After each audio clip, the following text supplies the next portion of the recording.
friends. We're on episode 28 of Word of Honor and Dear God. Last episode, I may have fangirled just a wee bit. Just a wee little bit. But last week was so good. It was so freaking good. And I feel like we're being spoiled.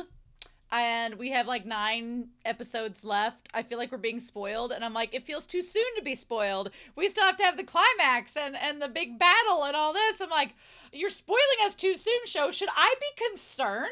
And of course, in the back of my head, I'm like, okay, we all know that things are going to go down. And it's probably going to be like a darkest before the dawn situation because I feel like they're going to do that, especially with Guzhong and Cao Weining, because it's just setting up little things in the background where Cao Weining's like, everything's fine. And Guzhong's like, well, I'm kind of worried. And we don't know what was up with that message that she got that was supposedly from Zhou Zishu and Wen KeXing. Is it a trap? What are we doing with that? We don't know. So I'm curious about that. Meanwhile, Wen KeXing and Zhou Zishu are living their best, not honeymoon, but kind of close to it lives. It's like honeymoon without even being married, right, at this point. But Wen KeXing knows that ChengLing is eventually going to find out that he's the ghost chief, and they're going to do something about that. So that's on the horizon. And then all the pieces seem to be laid out. I don't know if Zhao Jing realizes the mistake he has made by confirming some of the Scorpion King's suspicions. I don't think he knows the mistake that he's made. I don't think he knows. But I think we're going to find out here shortly that he'll figure it out. So I don't know. But anyway, I got a massage this morning. I've never had like a neck and shoulder massage. And I've been so tensed up. You probably noticed the last couple weeks in my videos. I was like, I just need to go have somebody do something. And the physical therapy people I've been to, they recommended this woman that used to work for them. So I did like a 30-minute massage, something cheap and easy and quick. But man, she like went to town. She's like, these shoulders are so tense. And I'm like, I know. And then afterwards, she's like, you're probably going to be real sore. So just to forewarn you. So I know I have coffee here, but I have drank a lot of water so far. So I feel like this is my balance, right? And I'm probably going to drink a crap ton of water after this to help. She was like, drink lots of water and know you're going to be sore. And I was like, cool. But I do already feel better. So that's good. And I was like, I got home. It's going to be really nice this afternoon. And I was like, I want to react to something and then go take a nice walk. So I was like, you know what? Soak in the sunshine. Let's do Word of Honor. So here we are. Now I have 2 comments I want to talk about before we begin. One is from YouTube from Pines841 with episode 25. It said, I think somebody may have told you this before, but the series had a low budget and small production. They didn't even have enough cast. So they had to ask other actors in other productions that were filming alongside them in Hengdian to be guest actors. Some of them played old uncles and aunties that appeared for a few scenes. I don't remember if Huang He's actor was one of the borrowed guests, but if he was, it would be understandable why he got killed off screen. Maybe he didn't have time and the production didn't have the budget to shoot his death scene. Oh, well, I think, and this is getting into another part. So I thought that was interesting. I'm going to be curious in the novel when we get to it, if he even has a presence or if he's killed like in the book or not. We'll find that out when we get to it. So we'll see. But I love the idea that they just borrowed from another set. They're like, hey, are you doing anything? You want to come over here and be in here for like 5 minutes? Hey, resourceful. I will not dog a series if they're being resourceful and efficient and economic. It still looked amazing. You wouldn't. Here's the thing. If, you know what, say what you want. If you have to go and be resourceful and do that and the show still looks amazing by the end of it, then who are we to judge, right? So that's cool. Pines also said, I read somewhere that the poem that Zishu quotes about is about a couple written in the wife's point of view when her husband goes and travels far from home, implying that she waits for him to return. But I'm not sure about this. But if it's true, the show really isn't trying to hide anything. I was like, yeah, I mean, we've had the whole thing about Zhou Zishu being the wife since the very beginning, and that's been pretty obvious. So I think this is just tying into it. And I like it because it shows that Zhou Zishu is kind of, you know, at the very beginning of the series, he was like, I'm not the wife. I'm not a woman. And now he's kind of poking fun at it. He knows he's not a woman. He knows he's not a wife, but he's kind of poking fun, being like, you know, I'd be like a wife and wait for you to come home, you know, if it meant that you'd come home and see me. quite a turnaround from the beginning of the series. And then the last thing with Pine's comment, which I think is absolutely insane, is I think maybe someone told you this. The production was so poor, they only had about 30 million yuan budget. Now, I want to know, what is the yuan to USD conversion? Like, what is one Chinese yuan to USD? Okay, so if it is like 30, 1, 2, 3, 4, 5, 6. Okay, so basically 30 million Chinese yuan is a $4.1 million budget. Okay. It's a hefty budget, but not a lot when you consider it's 37 episodes. That's not a lot of budget. The production was so poor they only had 30 million yuan budget. And Wolong Nuts sponsored them another 20 million yuan. So thank you, Wolong Nuts, for carrying this show. First of all, if that's true, that means that that company gave them literally $2.7 million of revenue to make this series. That's nearly half of its production cost. That is insane. And if that's true, I also have a lot of respect for Wolong Nuts and would be buying their product nonstop, because for as much money as they supposedly have dumped into this series, there's not that many ads. There's like, I could count on one hand how many times it was blatantly obvious that there was a nut ad, but out of 37 episodes, 5 times? That's not that much. If it was in the US, there'd be like nut stands on every corner. There'd be like the Scorpion King would be talking to Zhao Jing and would pull out a handful of nuts while he's doing it, you know? So I have mad respect for Wolong Nuts, not only for sponsoring the series, but also for doing it in a kind of classy way. I mean, we joke about the nuts ads, but that's not bad. It really isn't. It reminds me of the Cornetto ads with Modao Zushi, which have such an endearing place in my heart reserved. So...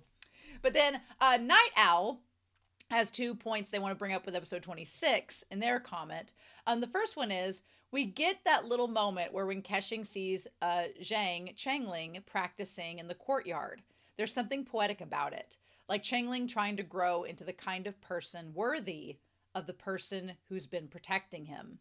It's almost like a mirror to Wen KeXing's own past, except Wen KeXing was consumed by revenge, and ChengLing is channeling all his pain and pressure into discipline and self-control. That contrast feels so deliberate and honestly kind of moving.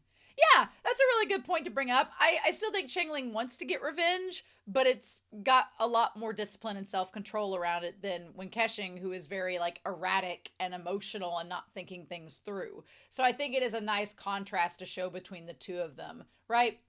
Night Owl also says, I also love the dynamic and domestic comedy of Zhou Zishu and ChengLing not being able to cook, while Wen KeXing is clearly the only one capable of feeding anyone without burning the place down. Seriously, how much cooking did he do in the Ghost Valley? Because the man's skills are suspiciously polished for someone who lived in a murder cult. No, here's the thing. The tragic comic Ghost sensed that Wen KeXing could cook, and she's like, I'm tired of eating the slop that none of these ghosts can make. So you're going to cook for us, and you're going to get good, because somebody's got to eat well around here, and it's going to be me, if anything. So I love that. I think that's great. Be Happy has told me that there is a deleted or redubbed scene. There is a redubbed scene in this episode. So once I am done with the reaction, we will be in the discussion looking at the redubbed scene. I'm excited. Also, this episode is like a minute less than last week. And I normally complain about episodes that are shorter, but as we've seen in this series, sometimes it means there's some stuff going down, and there's a reason for that. So, But anyway, I've got my iced coffee. And I am ready to go, y'all.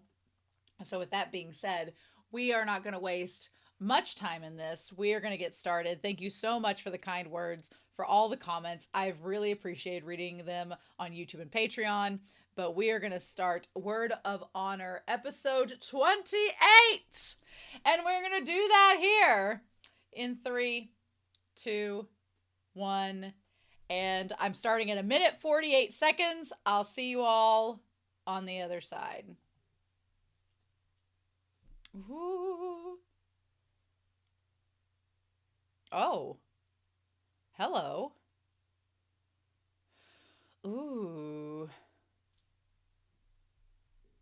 Oh, I was gonna say this is Prince Jin, isn't he? Oh, look at these, like, crimson robes. Hello.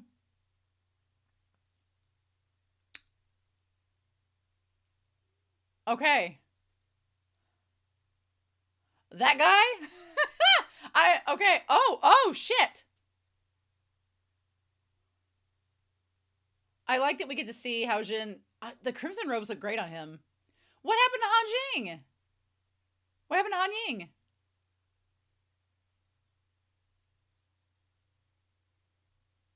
I like that he, like, sat down with him.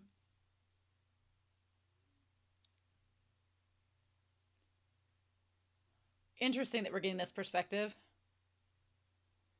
Oh, was it by... Oh, shit! Was it the Scorpions? Man, his loyalty is, like, hardcore. Okay. Oh, okay. Uh-huh. And they know because they've interacted with him before. Uh-huh. Shit. Oh, the tone shift. Does he know the Scorpion King?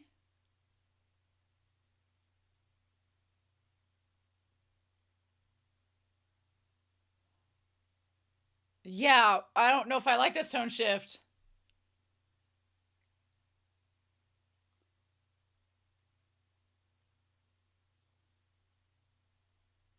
Oh, well. Oh, well. I don't like him holding that.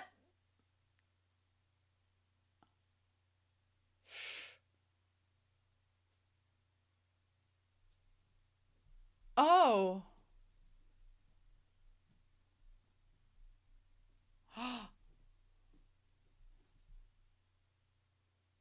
What?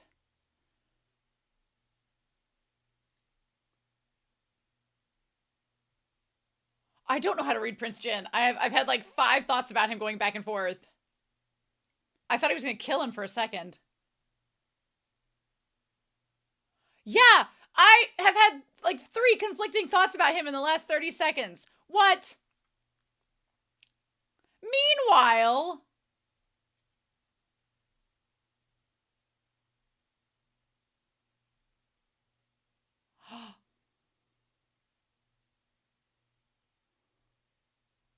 Oh. So you go tell these ladies to leave and get his Mac on with this guy?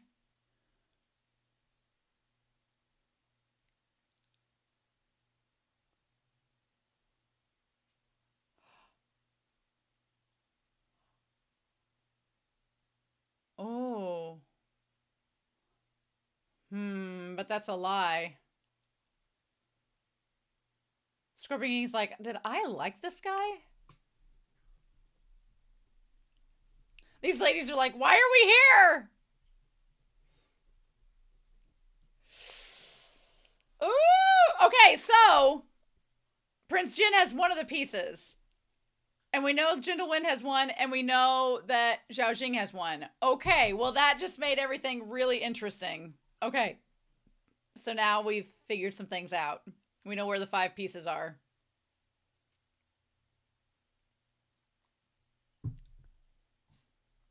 He's like, well, I guess. Oh, well. He's like, I don't know about that. I like this guy's like Count Dracula cape. He's got like the purple and red motif too.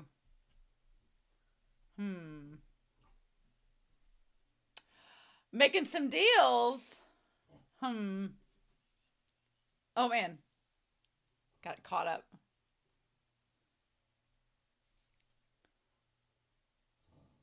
Oh, bullshit. Bullshit, you're just a normal civilian. Oh, so we are talking about Prince Jin. But the Scorpions have been attacking them.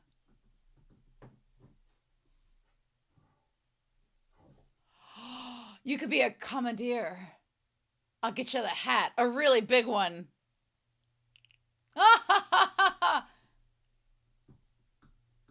My headphone cord snagged on webcam for a second. Fun times. Okay, so this is at Prince Jin's, right? This is... Oh!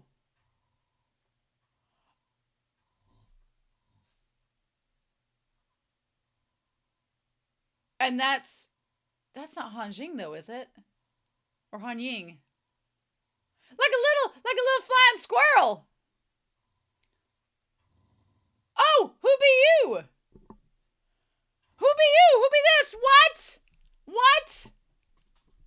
What? Is he going after the glazed armor now?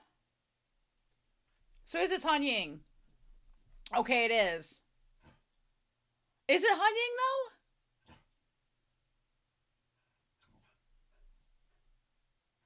Oh. Bitch, what? Oh man. Zhao Jing got too crunk. Got too crunk and wasted. Oh, have a party and didn't invite me? Oh, I love the use of the screen. He's like, ladies. Or did he drug him? Did he drug him?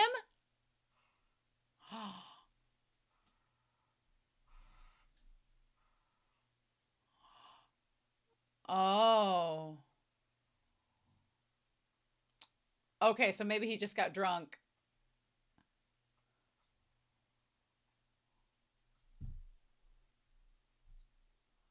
Oh. Well, hell, everybody's finding out everything. He's like, well, I could have told you that. I mean, unless it gets taken back.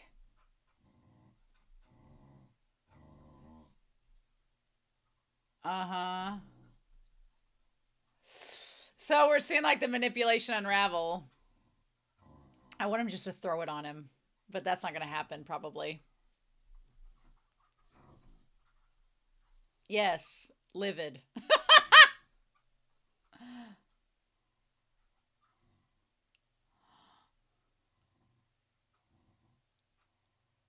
Oh.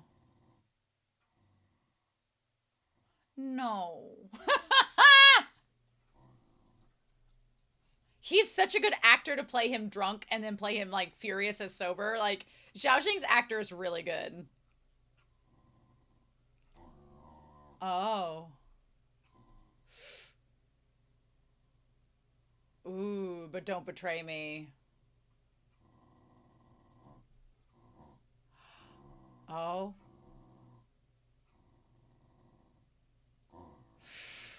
Ooh. Man, the toxicity, my friends. Or husband and wife. Ooh. Ooh. Ooh.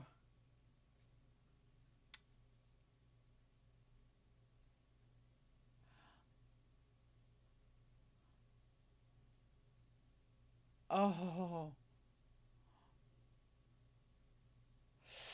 Oh man, the censors be damned. Okay.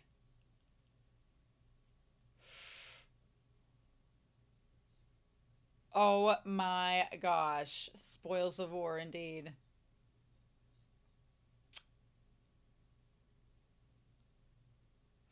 The toxicity to this of how easily he can say that and then do something that suggests the polar opposite is so wild to me. And so realistic.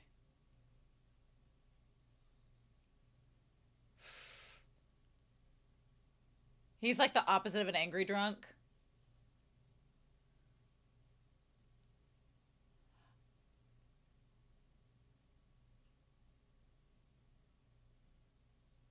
So what if I told you I attacked him? Would you be okay with that?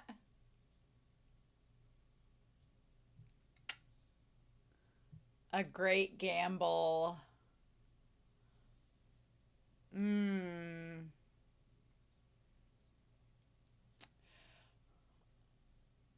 Okay. Oh, his actor's so good.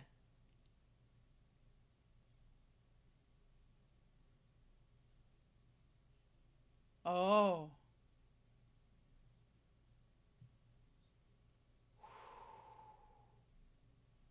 Ooh. Oh.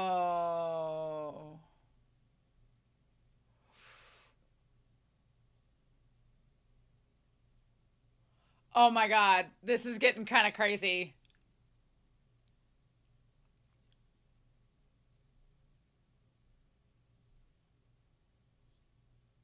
Uh huh. Oh, bitch.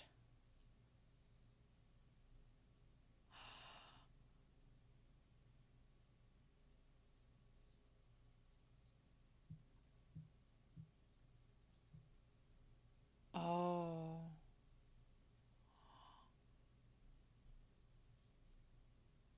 Interesting. Isn't it a little too risky? I mean, he is all about stabilizing. Yeah, he wants to be in the right place at the right time.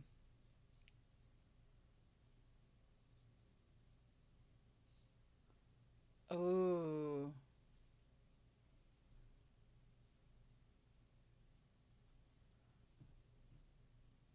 What are you talking about? What are you talking about? That's what that face says.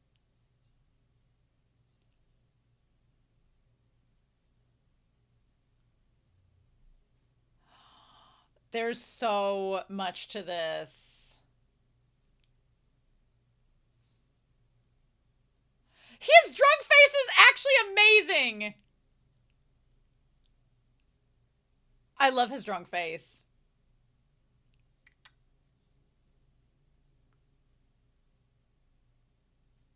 And I like he's pulling away from that idea, like instantly not good. Oh.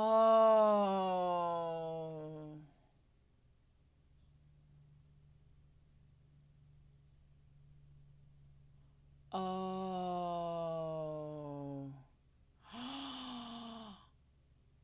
You just spoke his language.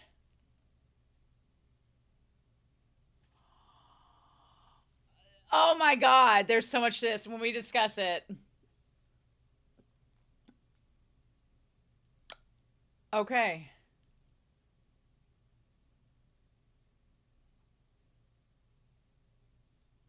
Huh.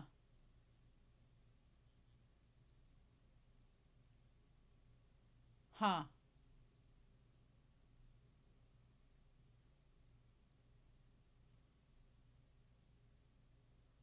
Hmm.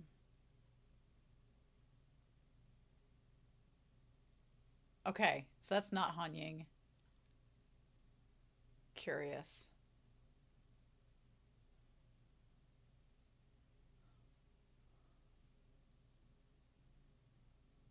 I mean, yeah, you've got a thing for him too.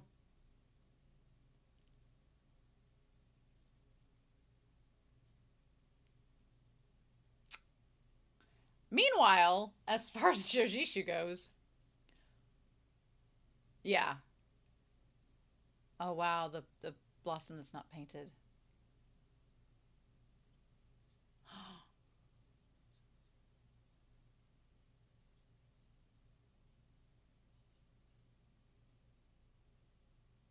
Are you just monologuing or are you saying this to someone? Man, everybody's got it for Zhou Zishu, and I get it. I understand. But, oh, hey, malicious. Oh! Oh, shit.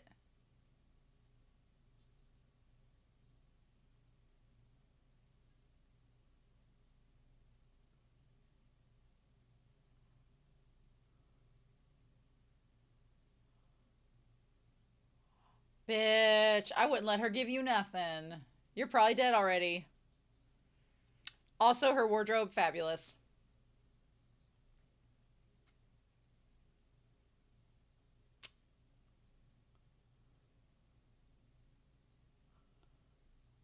Oh, interesting.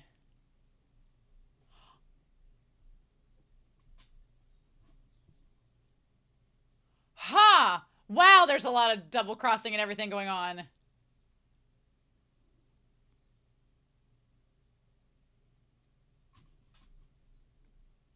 Mmm.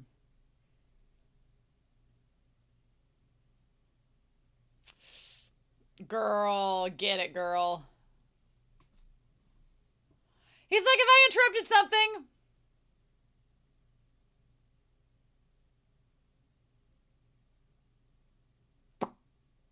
Uh-huh.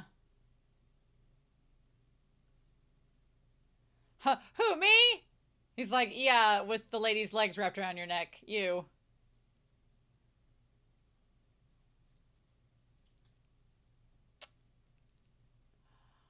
Oh. Oh! Oh, it's getting crazy. Meanwhile, decorating at the Four Seasons, right? ChengLing's little coat is so cute and fashionable. And the roses with the baby's breath, give it to me. I want them. I love roses and baby's breath. Matching winter coats! Oh, wait. Hold on. Crimson with the black fur and blue with the white fur. Could you get any better? Oh, oh, what are these outfits? These outfits are amazing. I love these. Is his arm still hurt?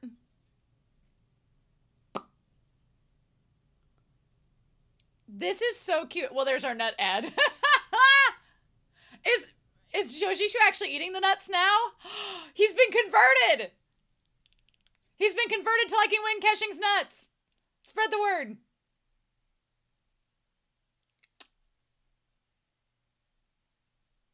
Oh, I thought you were in it for Zhou Lian.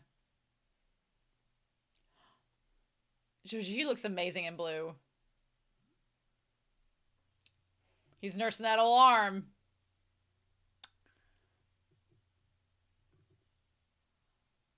Aw. So cute. Oh my god, their outfits are everything. Ah!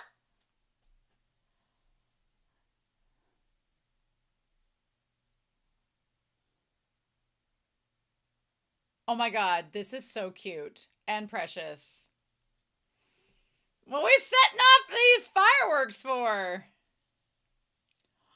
Oh, that's a great shot, actually. Is it for New Year's, I guess?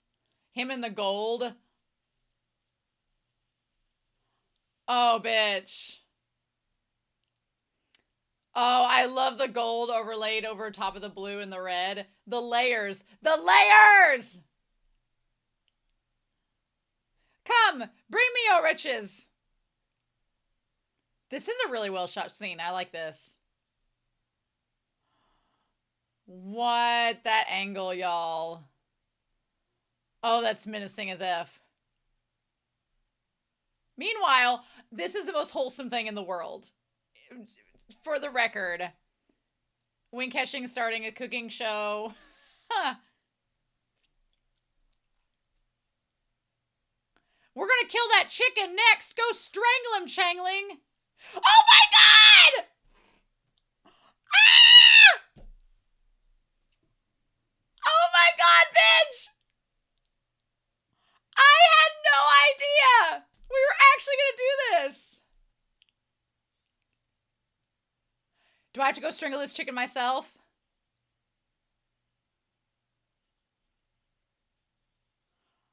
Wow. You're gonna take this chicken by the neck, ChengLing, and snap it.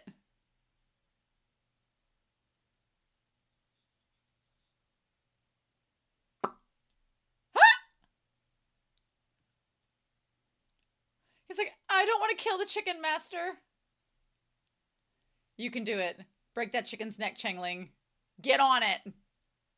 Oh my god, just... That chicken's gonna flog you.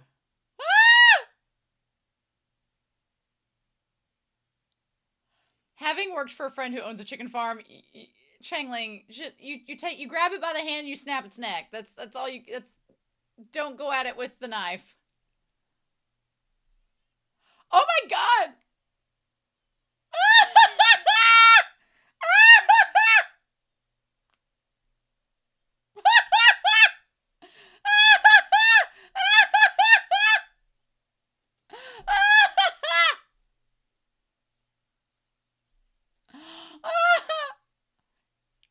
He's like, to be fair, I've never killed a chicken either. Oh, of course.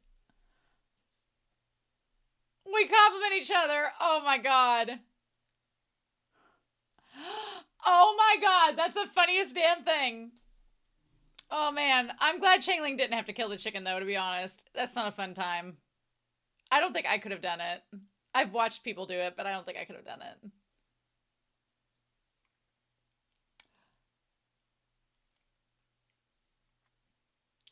Planning for the future.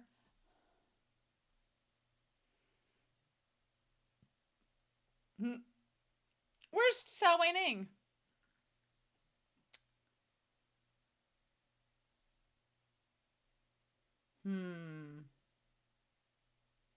You know he does. Girl, you know he does.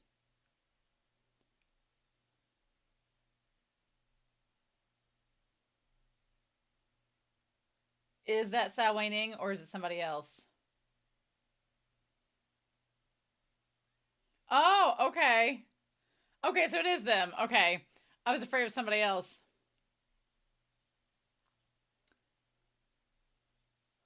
Aww.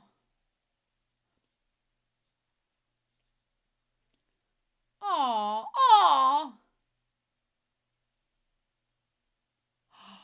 Heck yes. Pumpkin pie. Hell yes.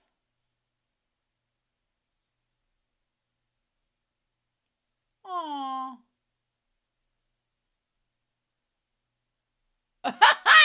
He's like, what?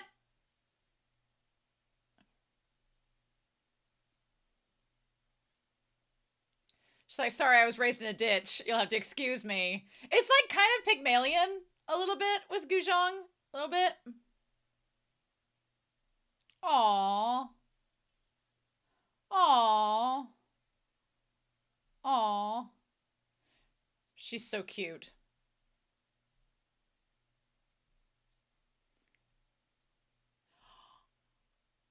Oh, he's like, she already does that. Thank you. Damn, is Zhao Jing on a bender? Has he been on a bender, y'all? Also, I like that his face is like flushed from the alcohol. I think it's just his complexion.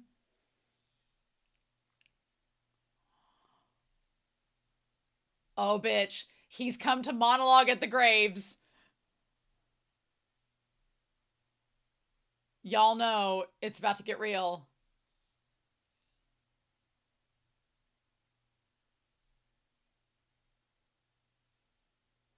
There's just something so creepy about him monologuing and pouring for all of the deceased brothers.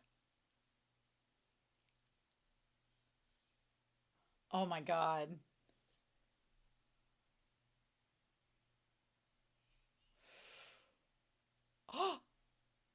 I thought he was going to throw it. Oh my god. I'm pretty sure that's sacrilegious, but okay. Oh. He's like gone through a range of emotions in this episode.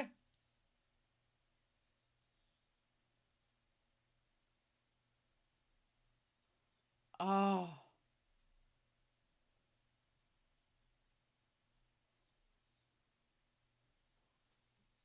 Oh my god.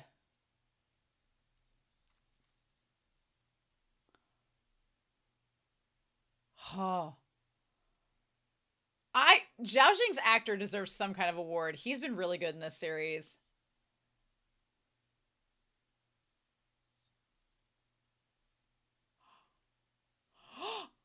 Oh my God.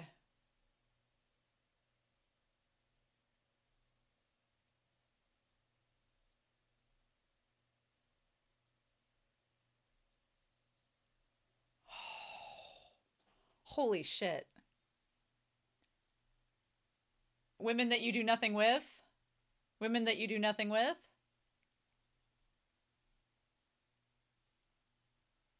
We don't mention the Scorpion King if you notice.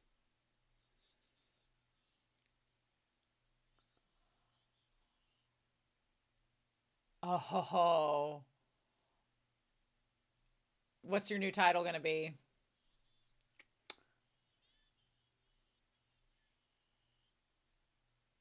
Oh.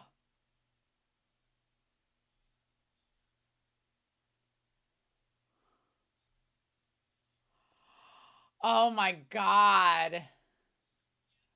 I love the framing of this. They've done some great framing shots of him in this episode.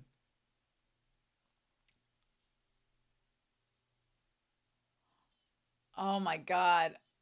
Oh shit.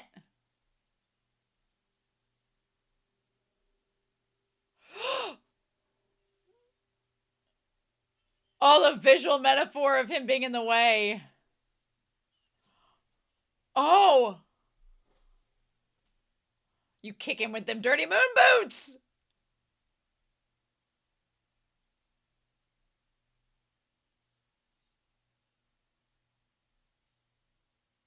Shit. What we doing? Oh my God.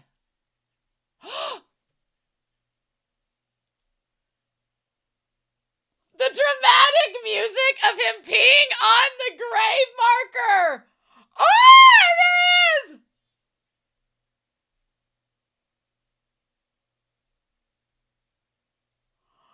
Oh, bitch. Oh, bitch. Oh, bitch. Oh, bitch.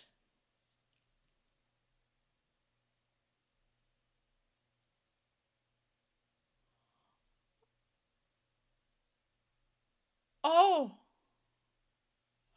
Oh, shit. Oh, well, we went past the flirty drunk stage and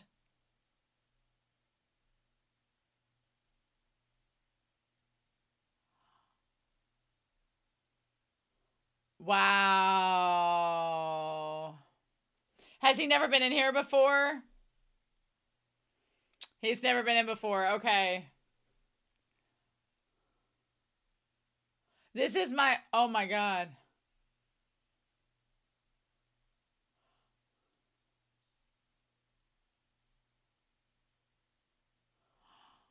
Uh-huh. Oh, bitch. Oh, the symbolism. Oh, oh, you 2 steps forward and 3 steps back. Meanwhile, the most wholesome of New Year's dinners.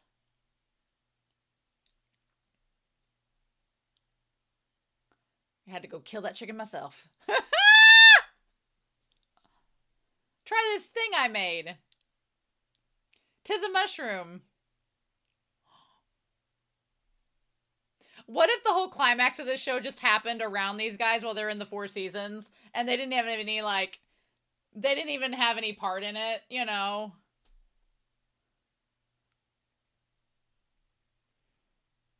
I wonder if this is Cantonese or Szechuan. I think I have more of a taste for Szechuan.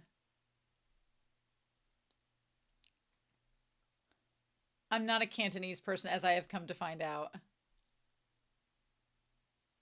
Oh, his little tiny mouth is so cute. Little ChengLing.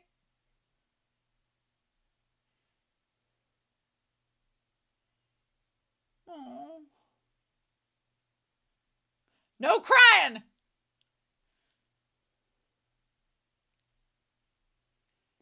No crying on New Year's.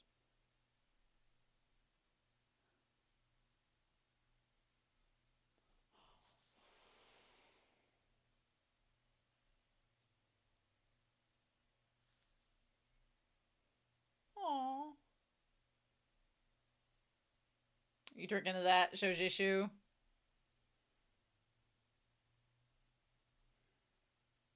Oh. Oh. Oh.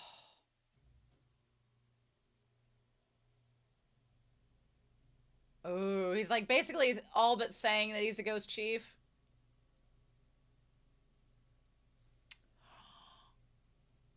Oh.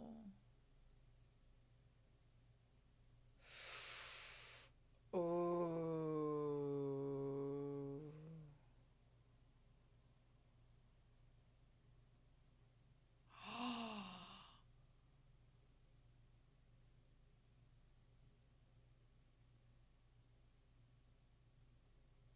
Oh.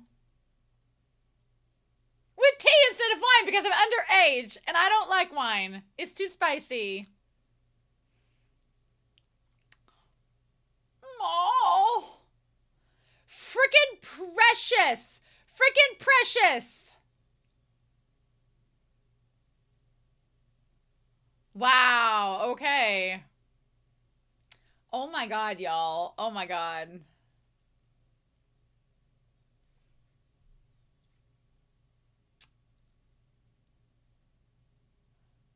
Uh. Oh shit.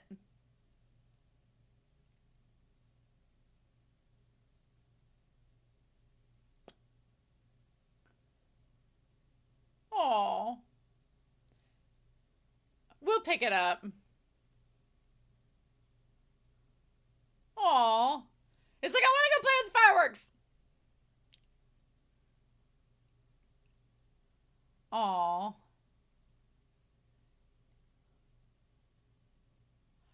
This seems like such ominous foreshadowing. Where are the fireworks where they can see it from the Four Seasons? Like, go ChengLing. Let your two dads have, like, some drinking time together. Maybe they're looking at the fireworks from the city. And they can just see it from there. Or maybe they set it up.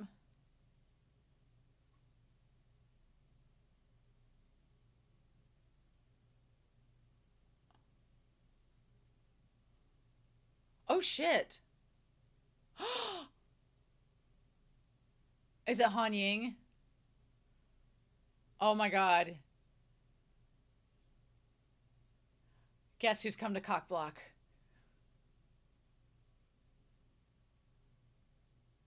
Oh. Oh, shit.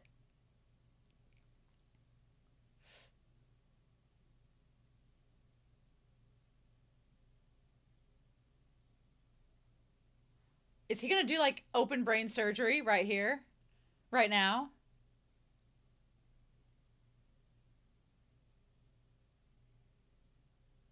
Interesting.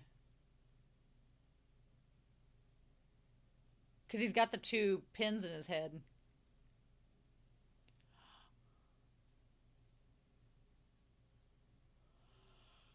Okay. He's like, why would I want that?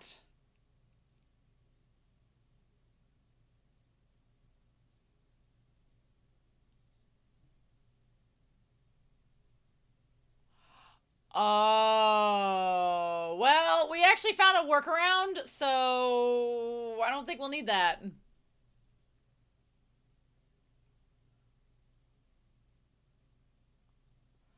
Okay.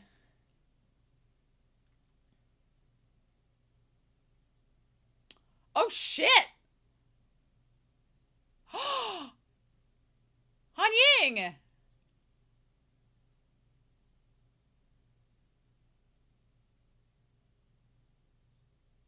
That's why Prince Jin was like, yeah, no, it wasn't this. Han Ying, like, you didn't have to go through all these extremes and kill people to get me this piece of glazed armor that we don't really care about anymore.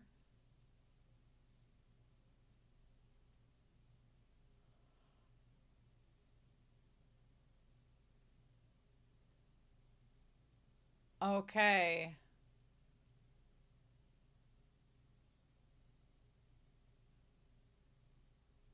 Well, Zhou Zishu's like, I really wish people would stop risking their lives for me. Yes, exactly.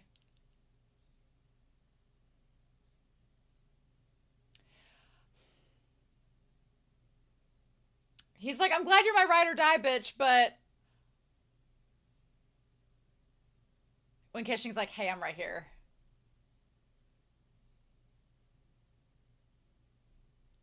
Ooh, we got a secret letter.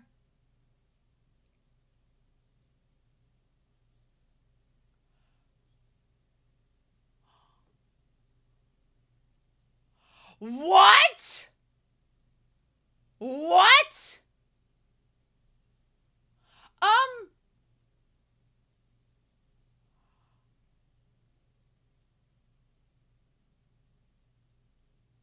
um, well, about that.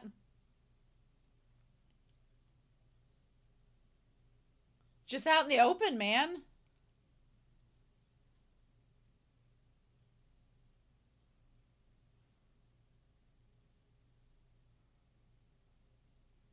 He's like, yes, I have been here.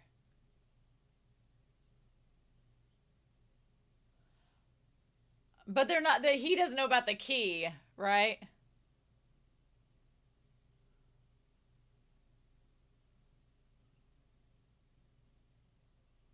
Is he gonna die?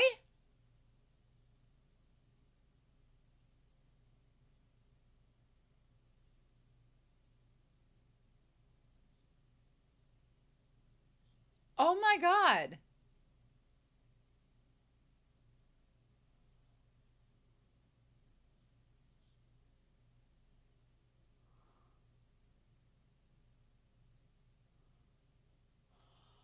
Oh my god, Han Ying.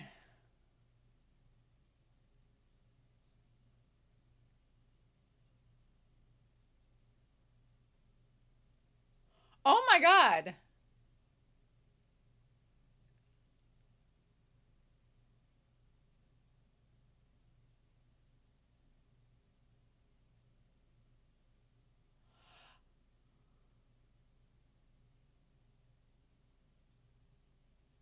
Oh my god, Zhou Zishu looks so desperate there.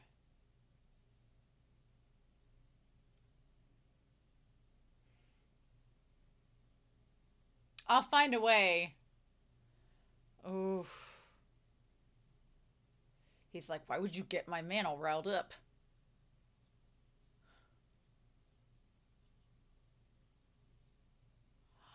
Okay. Okay. Oh my god! Wow! This episode has been absolutely crazy. Huh. Well, it seems to me like this was the episode of lots of backstabbing and betrayal and, oh yeah, a really wholesome New Year's Eve with Wen KeXing and Zhou Zishu and ChengLing that was ruined by a third wheel. So I had to make an update over here on this little part here because the one piece of the glazed armor that I was like, where has that been? I thought it was, you know, Wen KeXing had it and then it changed hands, whatever. We come to find out that Han Ying took it and it went to Prince Jin for a very short amount of time, and now it's back in the possession of Wen KeXing and Zhou Zishu, which, okay, I'm fine with that. And that just makes it even more convenient for them to have a piece. Zhao Jing has a piece. Well, the Scorpion King has a piece, not Zhao Jing. Let's get that correct. And then the Gentle Wind sect, I'm going to adjust this just a little bit. There we go. They have a piece as well. So that's interesting. That's very interesting because what I think is going to happen is the Scorpion King is going to be like, well, screw you, Zhao Jing, while you're doing whatever deals you're doing. I'm going to go attack the Gentle Wind sect because I know they have the other three pieces and I have a piece. So, and we think that Prince Jin has a piece, so that'll just make things easy. And what the Scorpion King maybe doesn't know is that Wen KeXing and Zhou Zishu, who are probably going to go at some point to meet up with Guzhong and Sao Weining, basically all five pieces of the glazed armor are going to find a way to get to the Ghost Valley. You're going to have the Scorpion King is going to go to Ghost Valley. We know at some point Wen KeXing is probably going to go because of the Ghost Valley. And then the Gentle Wind sect, Guzhong very well could take the three pieces there as well.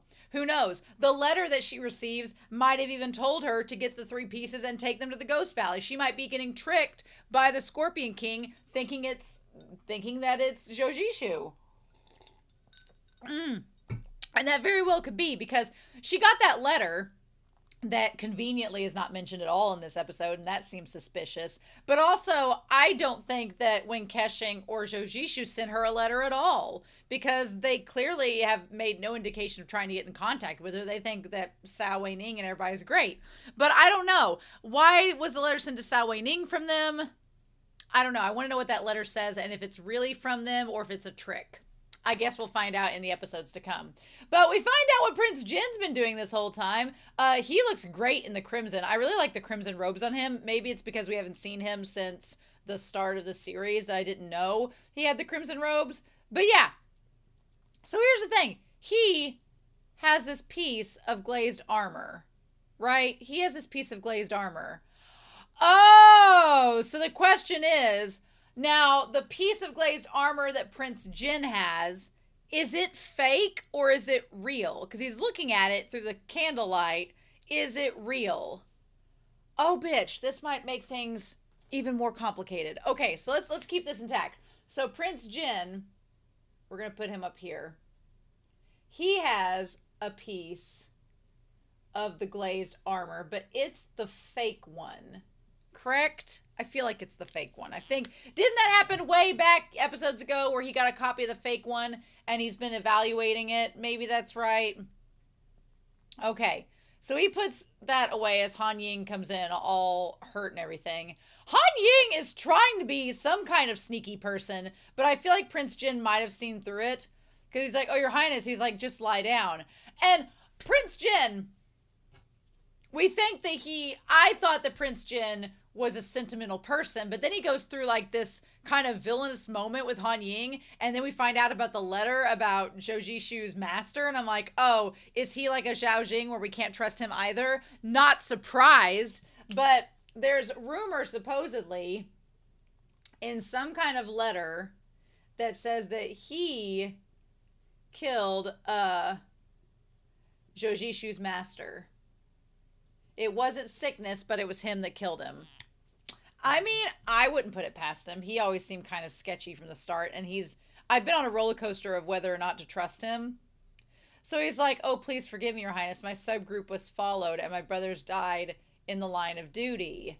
Now, if Han Ying had just said that, I think it would have been believable, and he has all the scuffs and everything because he was fighting them, and he was fighting his fellow brothers. He could have gotten the scorpion tail from, the Heroes Conference or anywhere else.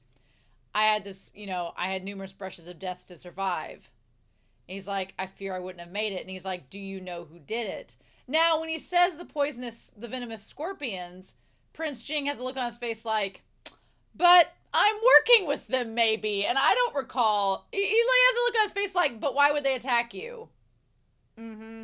And the venomous scorpions have had a relationship with the previous Window of Heaven operation that was led by Zhou Zishu, because Zhou Zishu has talked about it. So, I feel like Prince Jin was already skeptical of Han Ying's story because he knows about the relationship that they've had in the past. And he's like, well, the venomous scorpions wouldn't attack one of my men because they know that that's not how we roll. And he's like, they're an assassin force who primarily, he tells Prince Jin who the venomous scorpions are, but I'm like, Han Ying, they already know who the venomous scorpions are. They've been working with them before, because Zhou Zishu confirmed that for us. And he's like, so he's like, oh, you're talking out your ass, and you're trying to tell a lie, and now I know you're telling a lie, but I'm not going to let on to it.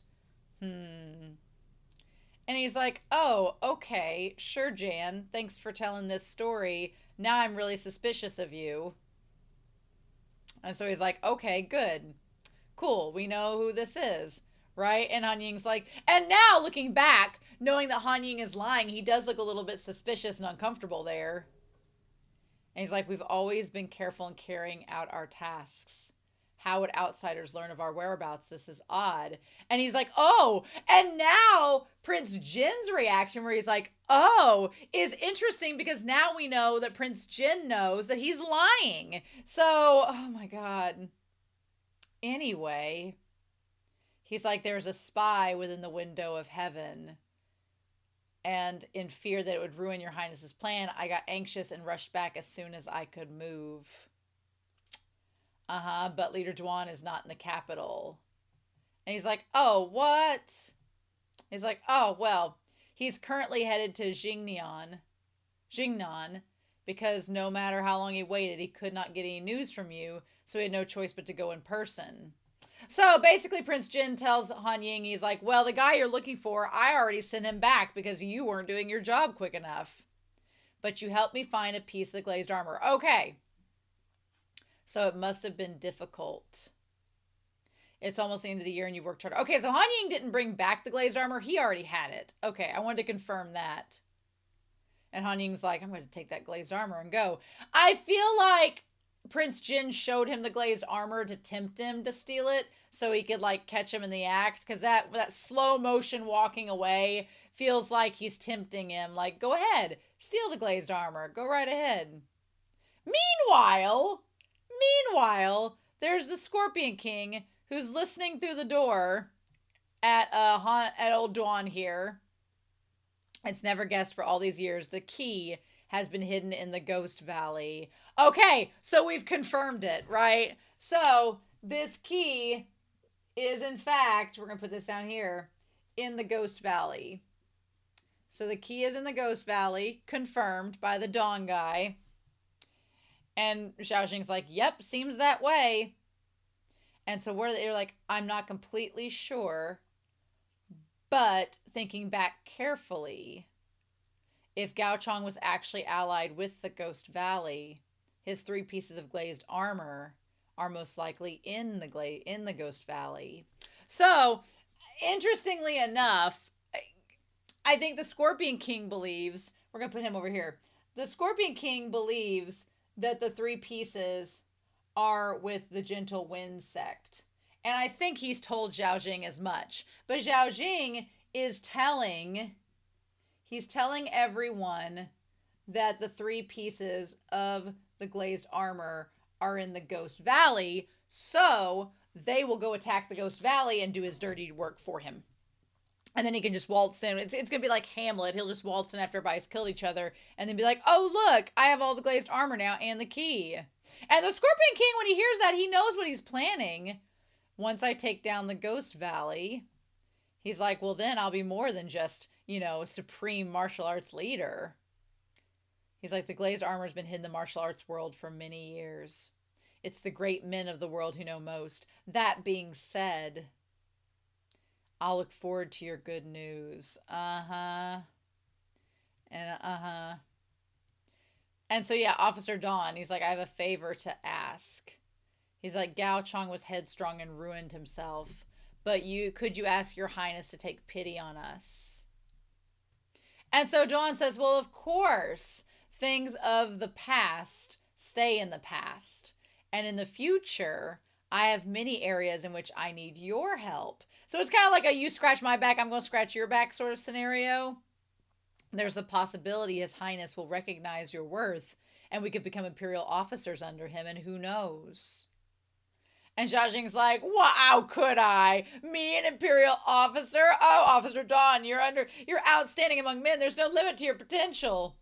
These guys are just jerking each other off in this room, basically, and the Scorpion King is just rolling his eyes. He's like, when Zhao Jing says, I'm a normal civilian, how could I have such ambition? Come on, like, let's be real. It's masterclass. He says, Prince Jin needs useful people.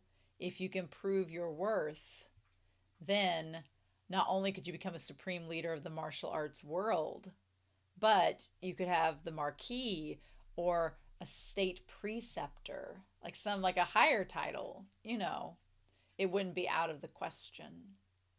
And Zhao Jing's like, oh, you think my sights are so low? Look at you.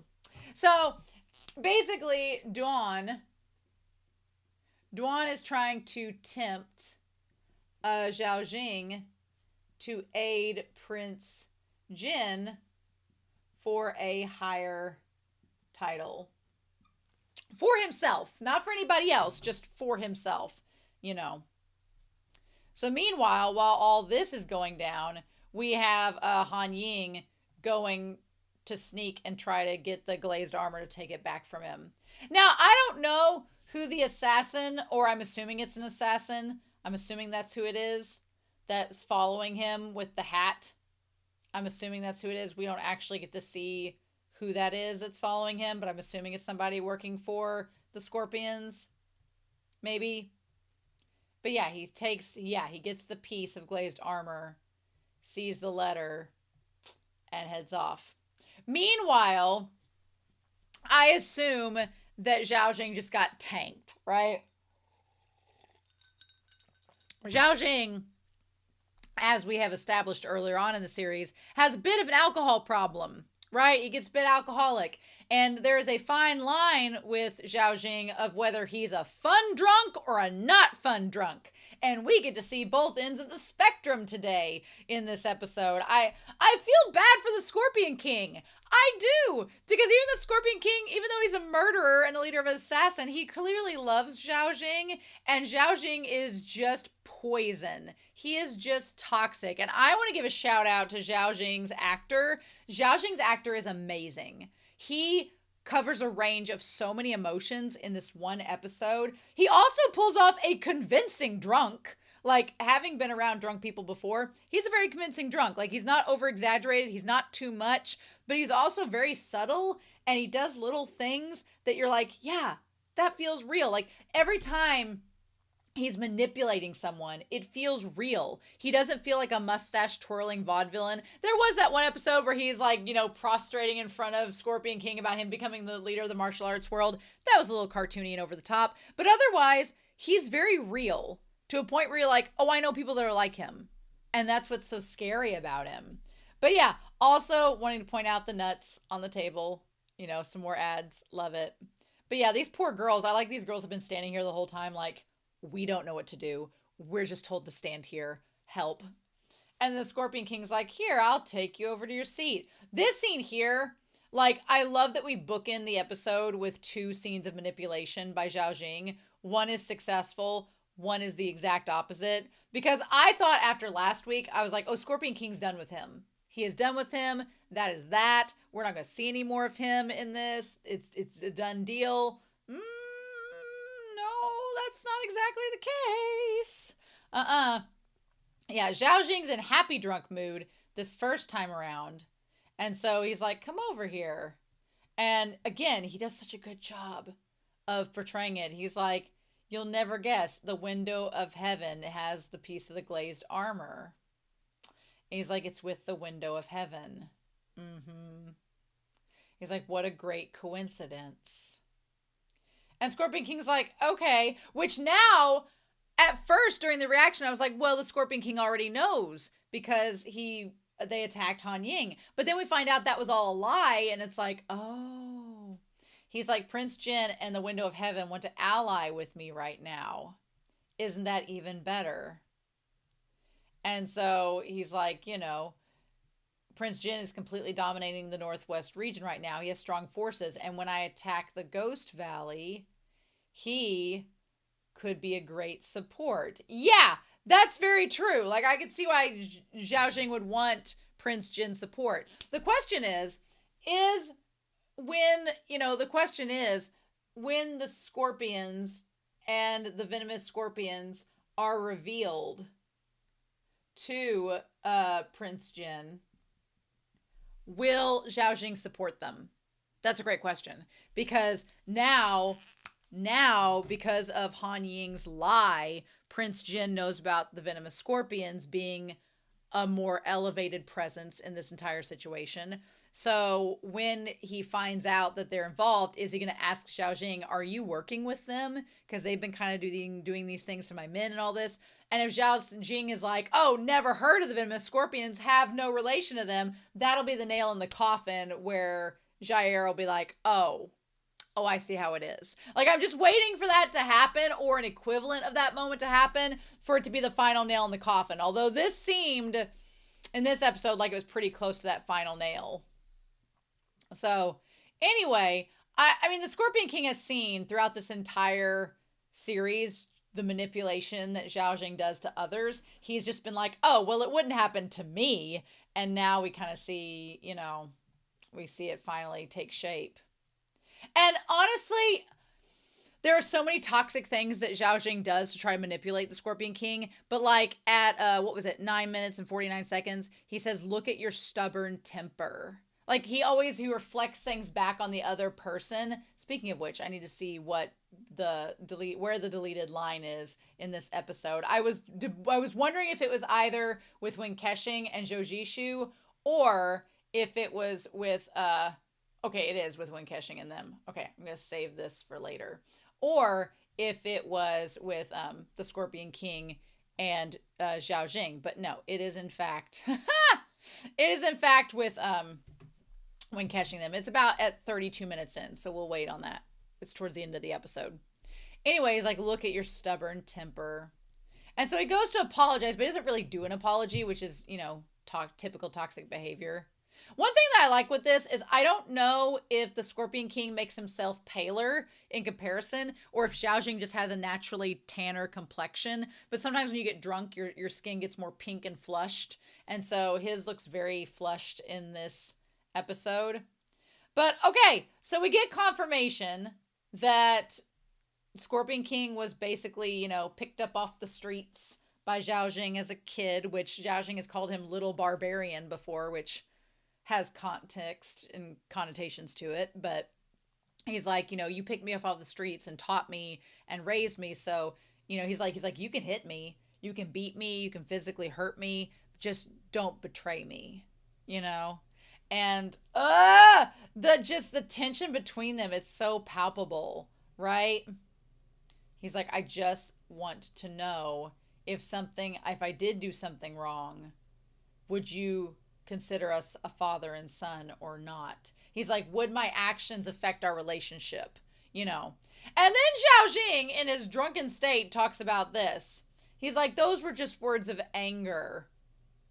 Okay, domestic abuser. That's not something those people say. And he says, let me tell you, the closer the relationship, like the one between father and son or husband and wife, which, let's be real, Zhao Jing has a very sexual, romantic, physical relationship with the Scorpion King. He's just very much in denial of his own sexuality throughout this, right? And I think the conversation with Lin Yao's grave marker, when we get to it, is the biggest indication of that. But he's like, the closer the relationship, this is like the most toxic thing ever. The closest thing a relationship between two loved ones, the easier it is to say such hurtful words, which is bullshit. I mean, the thing about it is, what you could argue is that the closer you are to someone, the easier it is to communicate. So if you're frustrated, the easier it is to air out your frustrations in front of somebody you're comfortable with, or your hesitations, your vulnerabilities. It's easier to talk about someone you feel confidence and trust in to express that. However, for him to warp that into, oh, well, it's just so easy for me to explain my anger to you because that just means we're close and we have this relationship. That's, straight up what an abuser would say. And it's like, it's not cool. It's not good. And him just like poking him as he says it. It's like, oh my God. And the Scorpion King just seems to kind of like let it wash over him. And then he says it's fake, as if to suggest, like, I'm not really mad at you. We're just playing. We're just playing a game. It's just like, I yell at you, you yell at me. We have makeup sex. It's just fake. It's part of the game. There's a line that you cross at some point. And Zhao Jing has crossed that line before. But now he's just brushing it off like it's nothing.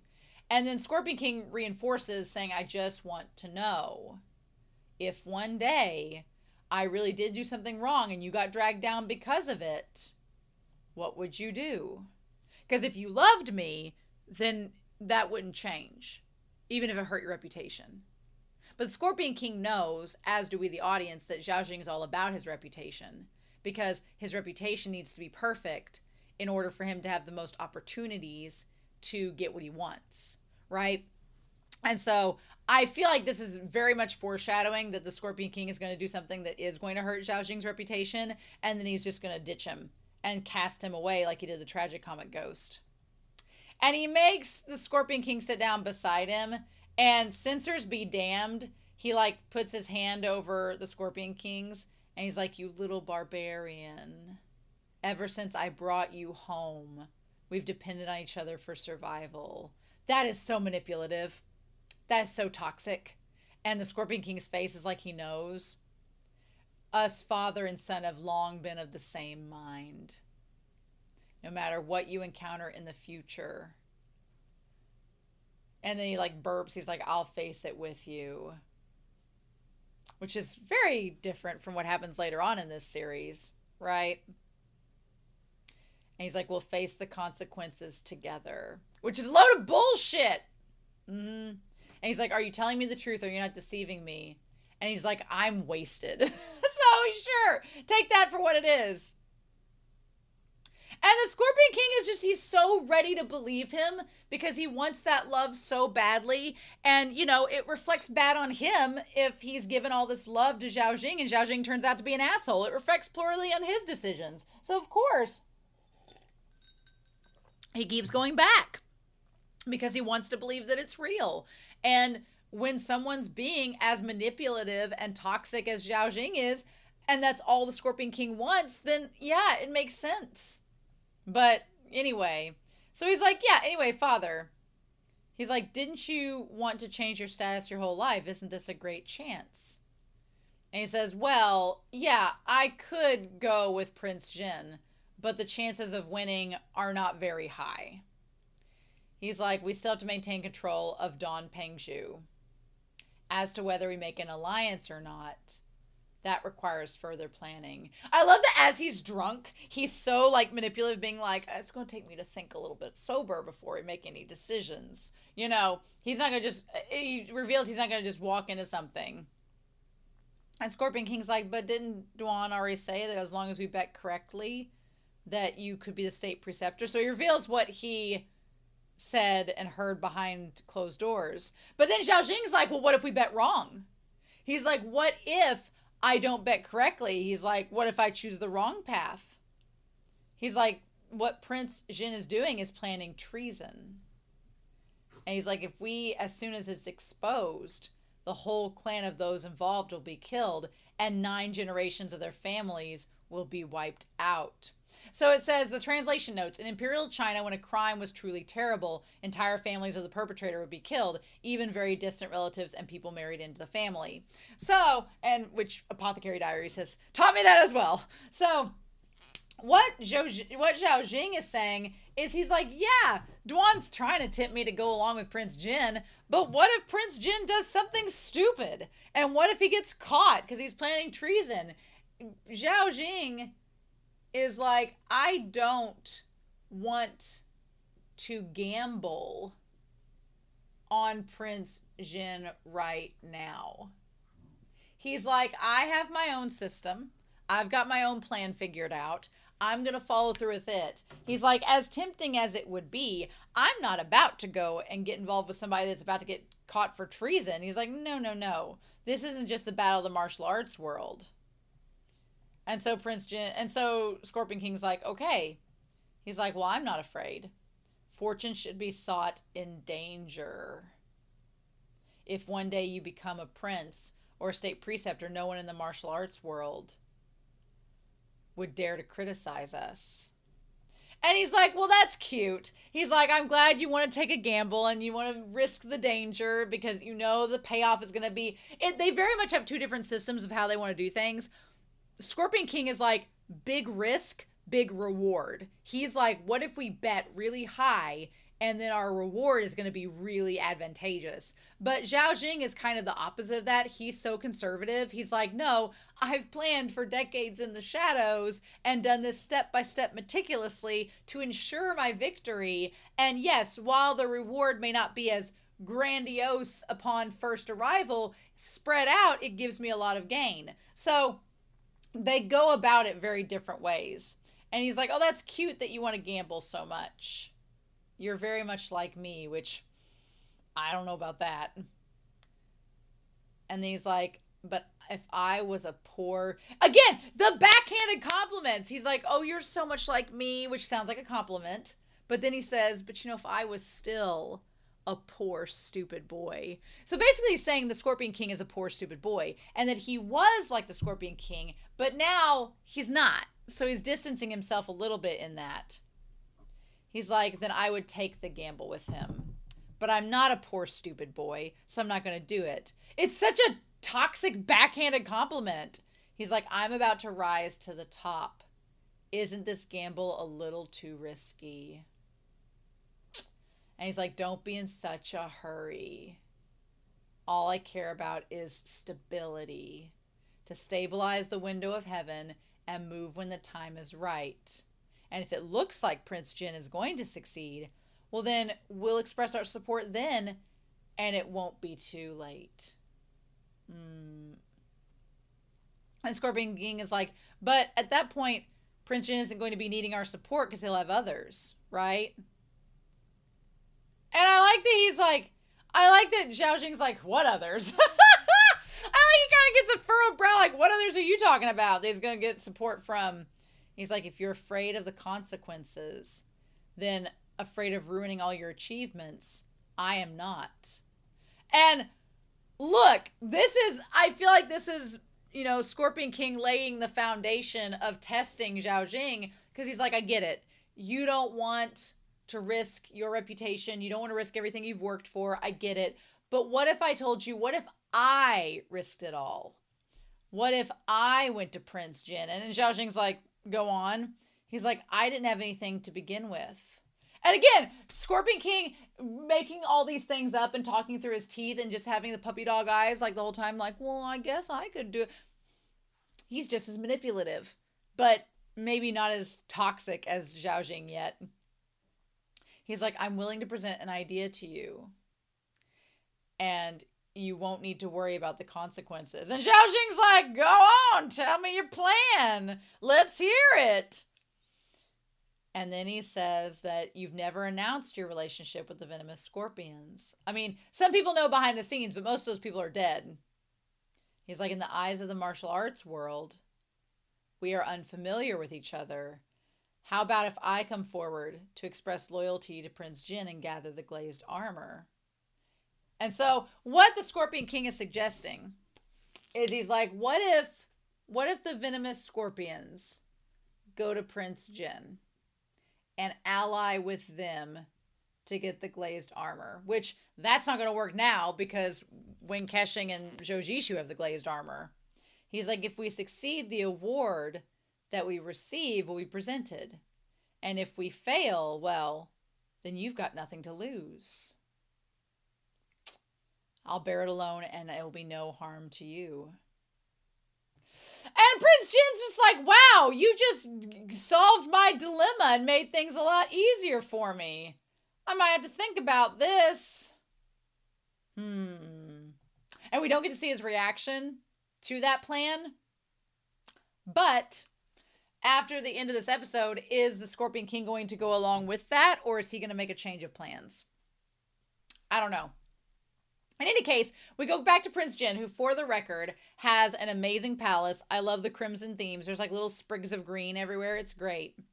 And he says, a wonderful scheme, Your Highness. Han Ying is indeed traitorous. He visited your room. He visited your book room at night for a long length of time before leaving. And I followed your orders and had someone follow him. Okay, so that person that followed him might be some rando. He went to former leader Zhou Zishu's residence. And he has not come back. Okay, so Prince Jin knows at this time that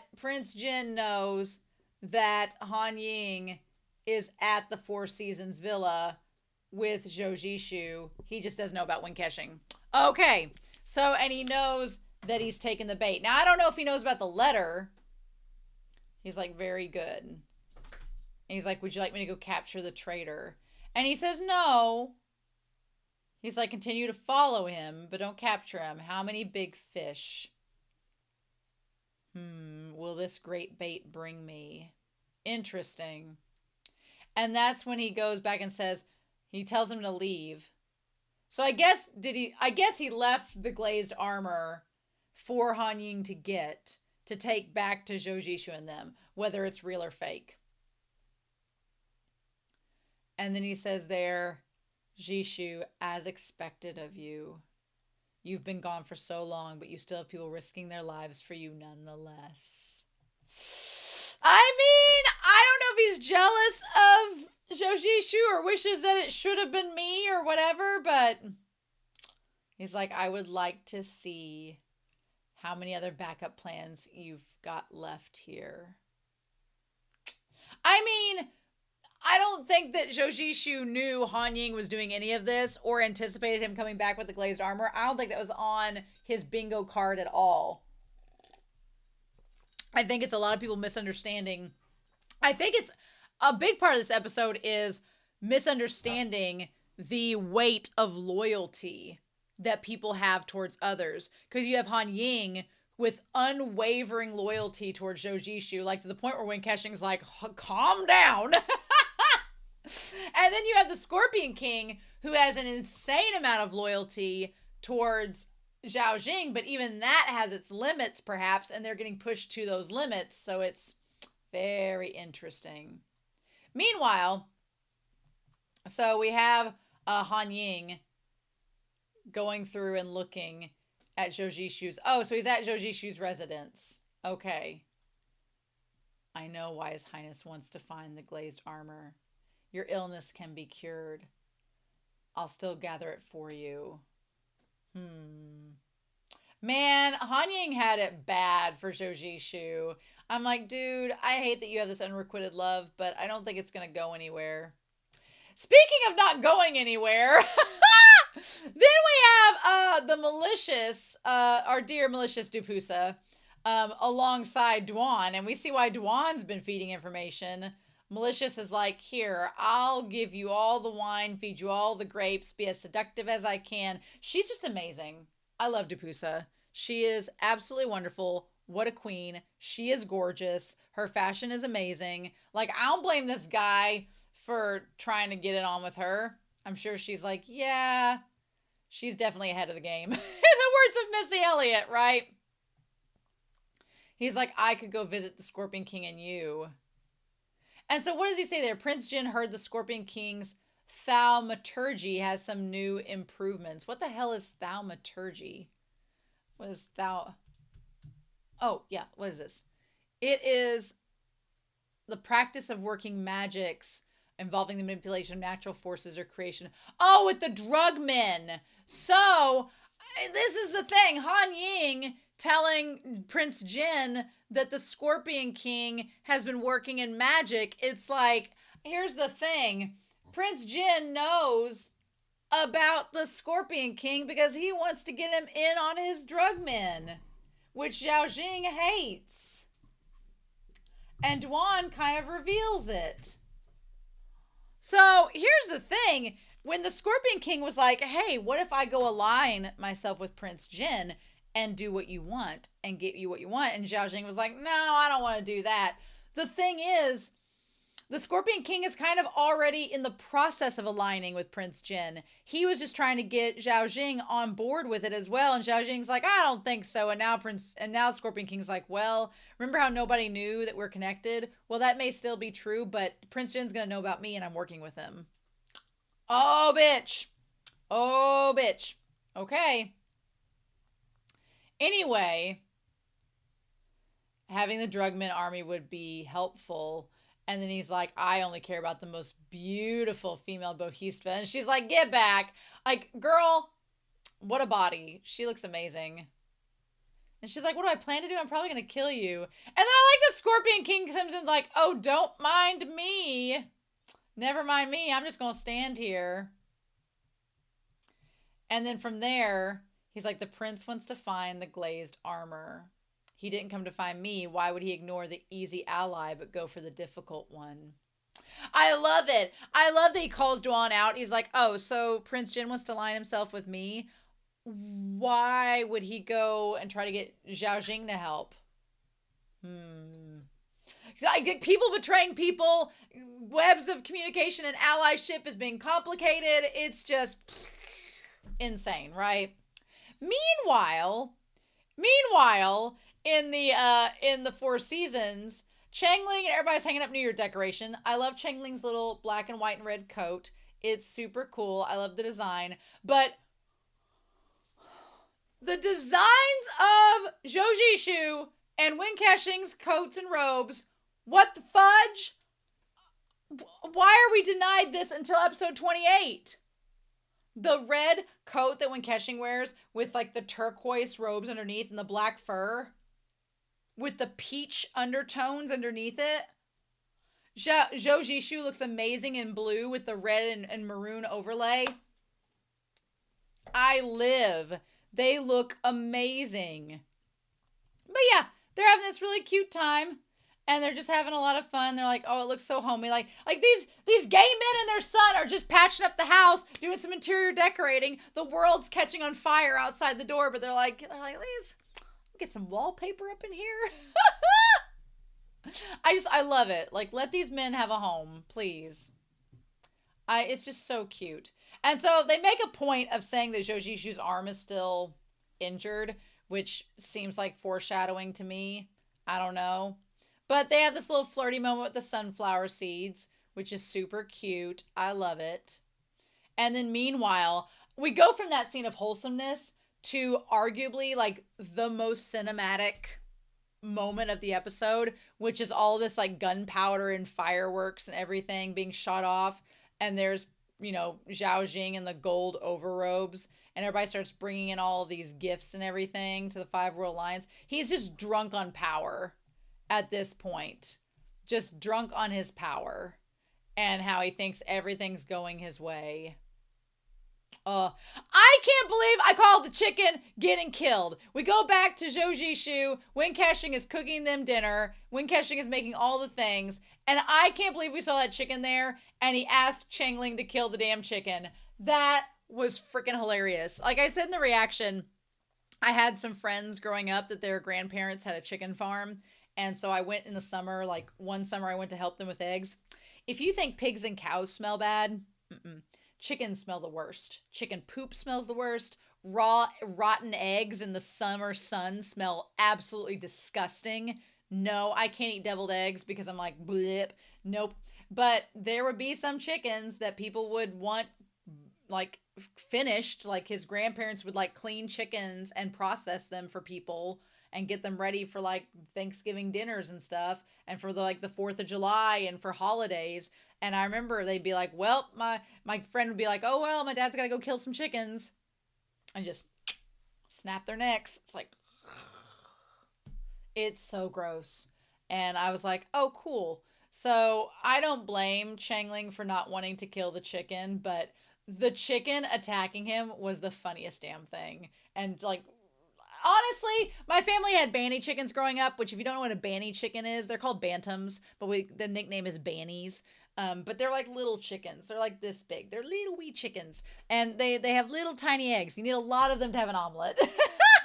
But we had about 8 bantam hens, and we had a Banny rooster. His name was Elvis. He was this little white rooster. He was the orneriest, evil little snot, and he would flog you and try to spur you with his spurs all the time. You had to take like a yardstick and like get him away to go get eggs. Yeah, basically. So yeah, no chicken. I'm not a chicken person. But yeah. And so these two are just flirting back and forth, and Zhou Zishu talks about lacking luck, and basically they talk about how him and Wen KeXing are compatible with one another, and they complete each other's sandwiches, and it's just the cutest thing. It was so freaking adorable. Everything with Wen KeXing and Zhou Zishu in this episode, freaking adorable. And I'm like, can we just have the rest of the conflict happen around them, and then they're fine at the end and they miss it all? Can we do that? But I doubt it. Not with Han Ying showing up. So all these fireworks happen. The only thing I'm assuming is like maybe all the fireworks are happening in the main central city and everybody around is just looking at them from afar.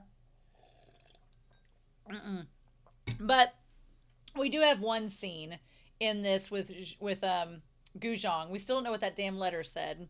But she talks about how people are weird. And she talks about like daily life. She's like, about the idea of festivals. And she's like, why do people do this? Why do they have this humdrum existence? She's so used to the Ghost Valley and every day being a different adventure. She's like, am I cut out for having like a a day-to-day routine, and me and Sa Weining doing these traditions and things. She's like, is there anything that's lonely about that? Is it boring? And, if she was by herself, I think she would stick with that mentality. But then Sa Weining and Fawn show up, which honestly, I thought for a hot second that it was somebody that was going to attack Guzhong, and I'm glad that wasn't the case. But they come to bring her food and sing her Happy New Year's, which is super cute to, like, give her some people to be with. And the one senior brother's like, well, our Wei Ning's been worrying about you all day long. And after sending our prayers, we came to see you before eating. And he's like, I don't know what you eat in your hometown, so I brought a variety of food, which is so cute. I'm sorry, but if somebody was like, hey, I don't know what snacks your hometown does, so I just brought you a buffet. I hope that's okay. Sa Weining earning all of the brownie points, but they have all these they have these candied food like jujube cake, pumpkin pie, fried lotus. Honestly, of the things that are on that table, that thing with the dates on it, there's like something that looks like a flower with dates on it. I want that. I don't know if that's a pumpkin pie or not. I want that. That looks amazing. I don't know about fried lotus, but that and the cakes covered in sesame seeds, those look fantastic. I want those. And then he's like, oh, and I have some dumplings, but, he's like, the dumplings, they're not ready to eat yet. They're uncooked, so I'll just cook them for you later. And she's like, well, why cook dumplings? She's like, there's so much food here. She's like, do you think I'm a big eater or something? And then Fawn's like, well, is she a big eater? And I was like, sir, get your mind out of the gutter. Which is it's super cute. I like how Master Fawn, I think he knows that this girl is out of Sa Weining's league or Sa Weining's out of her league, or they're not in the same league. But I know that I think he likes her because she's so crass and doesn't take any shit. And he's like, oh, she's going to keep you in line, sir. I love that. That's so good. And she's like, I don't know what to say.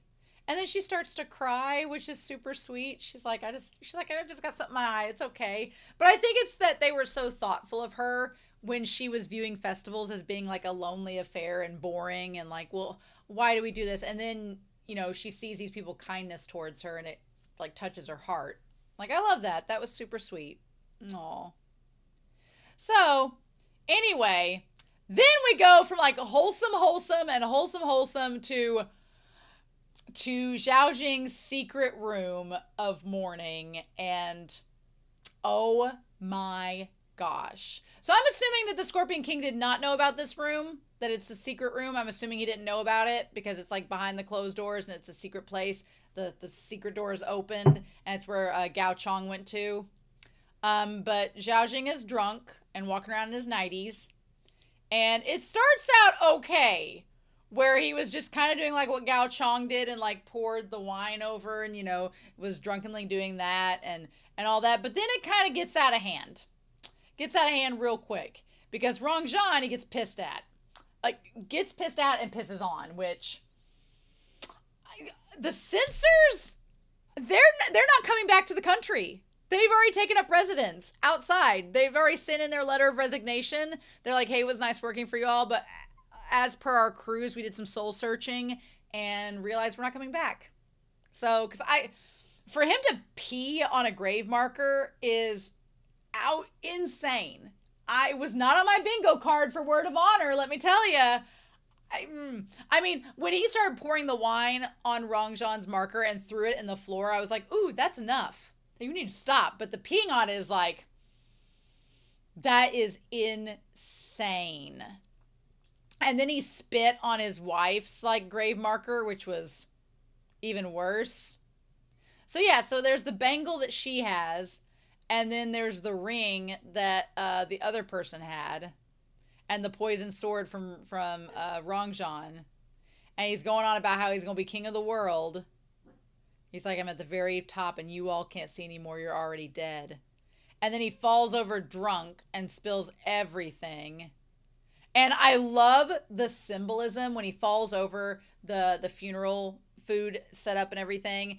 And he kicks the grave marker and he's like, you're still in my way and still tripping me even in death. Oh, I love it.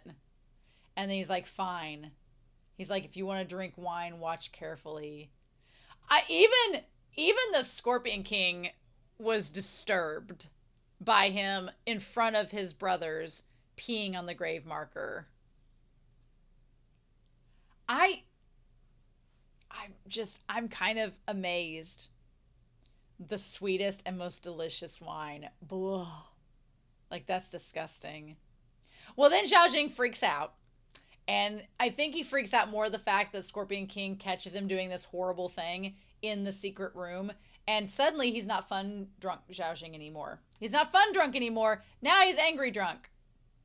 Because he's angry he's there. And he like kicks the soup away. And he's like, I'll kill whoever comes in here.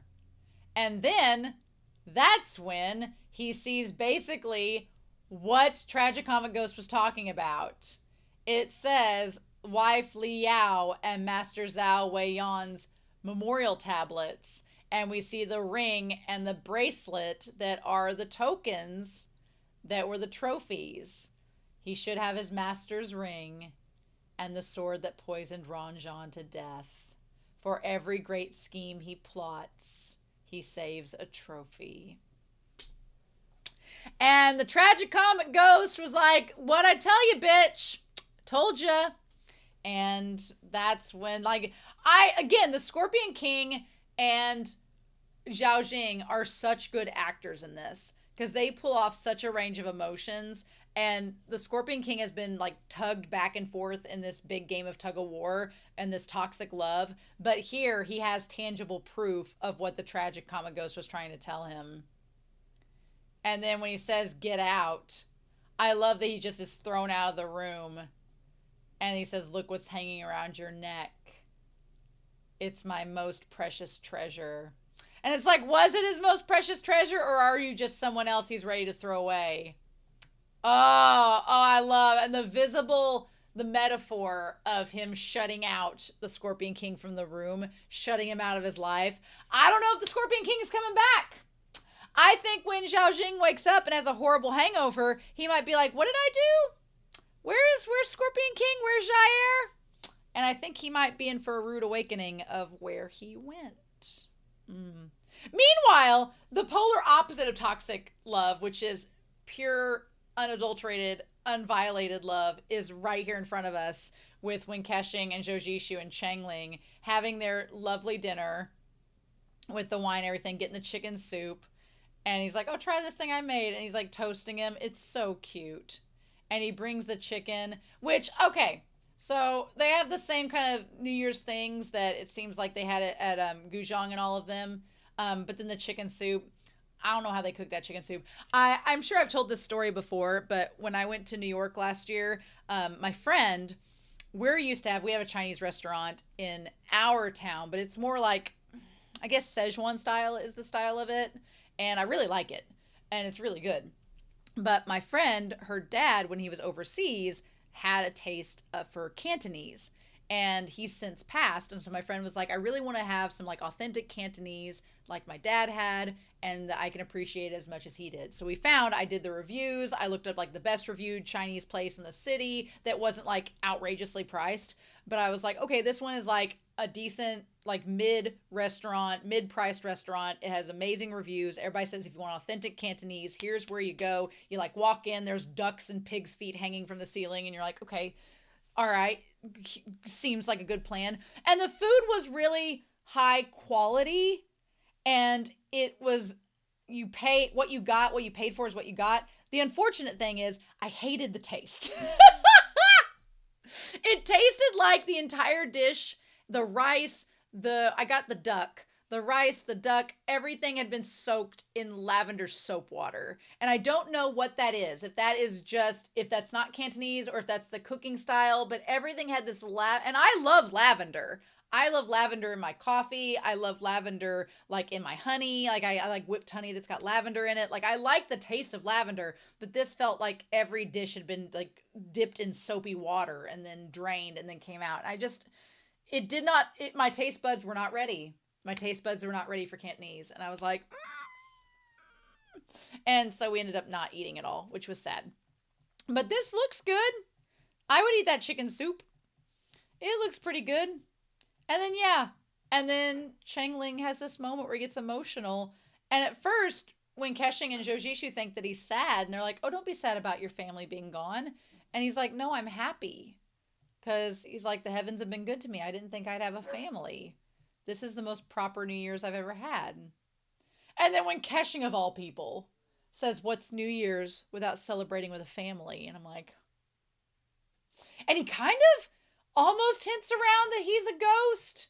He's like, when I think about it, I was such a mediocre person in the past.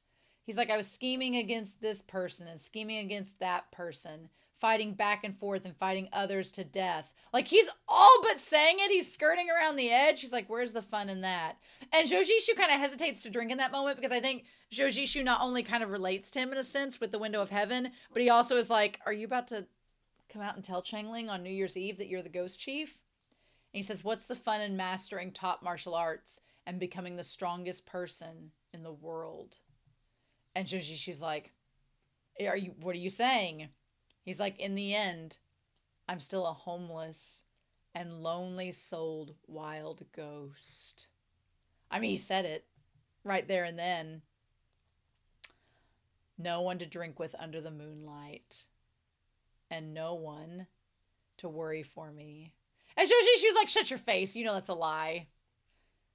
He's like, that's because you've already mastered top martial arts. And right now you do have someone to drink with. So, oh. And ChengLing seems like he's like, okay. He's like, I'll toast with tea instead of wine. ChengLing's precious. Never change. He's too cute. And they're like, you're on your way to mastering martial arts too. So he goes out to play with the fireworks because it's cute. And he wants to have fun with it. And the two of them are sitting there drinking alone for a second. And that's when ChengLing discovers Han Ying. We were about to have a cute moment. And Han Ying had to come in and be a third wheel. But you know what? Wen KeXing has come a long way. Wen KeXing has come from not wanting to help him at all. And wanting him to die to being like, okay, Zhou Zishu likes this guy. Let's help him. So yeah, in this moment, I don't think he had the two needles in his head at that moment, but he was bleeding out. And of course, Wen KeXing doesn't want Zhou Zishu to lose another friend. So what they end up doing is he brings them these shells. Like, they look like pistachio shells. Okay, so it seems like Wen KeXing puts the needles in his head to stabilize him, to stop the bleeding maybe and stabilize him, but what is that he eats? It's like a pumpkin seed. He's like, go get some more fire pots. So, I mean, did they just stabilize him long enough to get him to talk? Interesting. Kind of like what they did with ChengLing at the Dragon Pool cabinet. Interesting. So, Han Ying ends up telling him what ended up happening with the glazed armor, saying, I stole the glazed armor. And Zhou Zishu's like, I told you not to take risks. And he's like, well, I've already investigated it. The Yin and Yang book of the Miracle Healer Valley. Well, we already kind of knew a little bit about that, but what he comes to find out, he's like, one life for another to change one's destiny. So, in the Yin and Yang book, you can exchange, the laws of equivalent exchange are in place, and you exchange a life for a life. Now, do I think that Wen KeXing would give up his life to save Zhou Zishu? Yes, absolutely. I don't know if the shaman, when the shaman comes, if they're going to be like, oh, actually, we can't save you. And then the Yin Yang book is going to be our only option. But I guess we'll cross that path when we get there. But he's like, that's what he's like, and Zhou Zishu's like, well, we have another method right now. He's like, what happened after our farewell in Yu Yang? And he's like, well, I was at the Heroes Conference. I found out people knew who you were, and I blocked this information. And then I went on a killing spree. Killing all the people that were going to leak the news about you. And I blamed it on the venomous scorpions. And Zhou Zishu's like, I didn't ask you to murder people for me or blame it on another group that we've tangled with, but okay. But this method can only trick His Highness for a time. Or not at all, because Prince Jin already knows that it's not them. He's like, so I thought before I escaped, I would help you find something useful. And so I snuck into His Highness's study, and I found the glazed armor's secret. So the question is that the piece of glazed armor, or is it a fake? I feel like if Wen KeXing's like, oh shit, that's one of the fakes I had, then that's going to make it kind of like you died for no reason. He's like, we never had the honor of joining the Four Seasons. But, you know, he's like, at least I can die here. And Zhou Zishu's like, you're not dying here. I've had enough people die. You're not going to stain this beautiful place that we just cleaned up with making me feel bad about you dying here. And he's like, who wanted you to risk everything? He's like, I wanted you to live well, not do this. And then Han Ying's like, too late, bitch. I'm ride or die. He's like, I'm a ride or die, bitch. I couldn't help it. I'm like, damn it. I ought to serve you when alive and die for you when needed. And that goes back to the beginning of the series when Zhou Zishu was basically telling him the same thing. It's like, go back to that, right? Oh my God. He says, if you die, how could I live alone? And Wen KeXing's like, hi, I'm right here. I'll have that covered. Don't worry, he won't be alone. But I also think Wen KeXing's like, oh, someone else loves Zhou Zishu as much as I love him. Well, you know, surprising no one.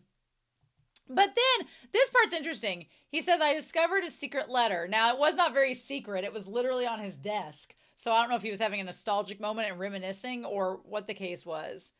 The past Prince Jin accused him of treason. So he says that his elder Zhou suddenly passed away. And he says, because the past Prince Jin accused him of treason. Okay, so that's not the past Prince Jin. So that's not the current one. We're talking about his dad. His dad had Zhou Zishu's mentor, Elder Zhou. Oh, Elder Zhou, would that be his dad? And killed him secretly. And Zhou Zishu's like, wait, what? What are you revealing this? He's like, my father passed away from sickness. Okay, so not his master, his father. Okay, so it's not his master, it's his actual dad. So what Han Ying is saying is that Prince Jin's dad, the past Prince Jin, had Zhou Zishu's dad killed. Interesting. I wonder what we're going to do with that information. That might be interesting. He's like, that's what the letter said. So I don't know. And Zhou Zishu's like, I really didn't expect this bombshell to be dropped on me right now. He was his advisor. I'm curious if maybe current Prince Jin felt sorry for Zhou Zishu because he knew this. Obviously it was in his study, so he did know it. I don't know. He's like, it's not too late to plan this further. He's like, we could. And then he says, Master Wen, he's like, I know you're here too. I want to get you in on this. He's like, if you gather the 5 pieces of the glazed armor, you can open the world's armory. And Han Ying doesn't know about the key. You could find the Yin and Yang book. And so Zhou Zishu's like, you know, we'll find it together. We'll open the armory and we'll find the Yin Yang book. So you just hold on, okay? He's like, I'm just going to say whatever you need so you don't die. Because he, like, looks like he's on death's door. Okay. He's like, I would have been willing to risk everything. And so then his pulse, I mean, Zhou Zishu is having a bit of a panic moment. And he's like, Aju, have you forgotten? The great shaman of Nanjiang is coming. Zhou Zishu looks absolutely panicked in this. Like, I don't like seeing him flustered like this in this moment. But he tells Han Ying, he's like, look, Wu Ji and Bai Yan are on their way. So just hold on for a little bit longer. And once they're here, they'll heal you. And it'll be fine. So is what's going to happen is the medicine we're going to find out from the shaman. I wonder if the shaman's going to show up and it's going to be heal Zhou Zishu or heal Han Ying. And Han Ying is the more imminent in danger of dying, so they're going to save him. So then that will leave, we have to use the Yin Yang book to heal Zhou Zishu. I don't know if that's how it's going to work out, but that could. But it could. He's like, I'll go down the mountain and find Ping An immediately. Okay, and they can definitely heal you once they're here.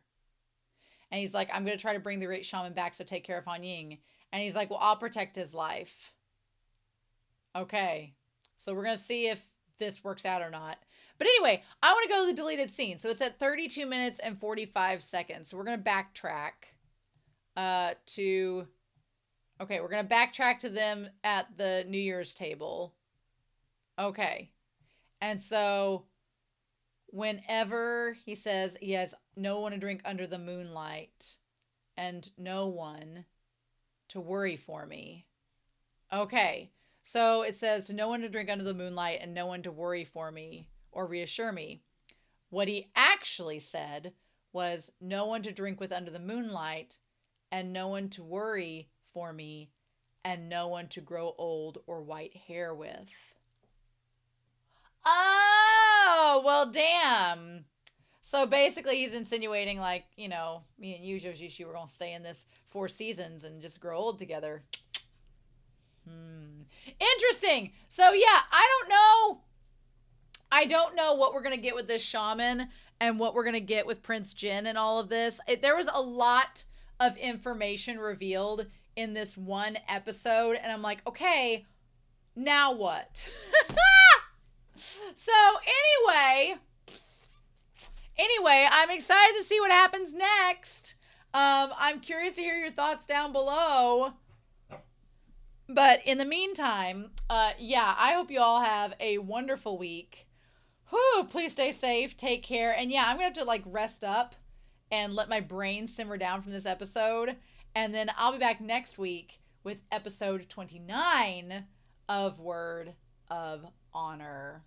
Things are getting crazy, y'all. And I'll see you then.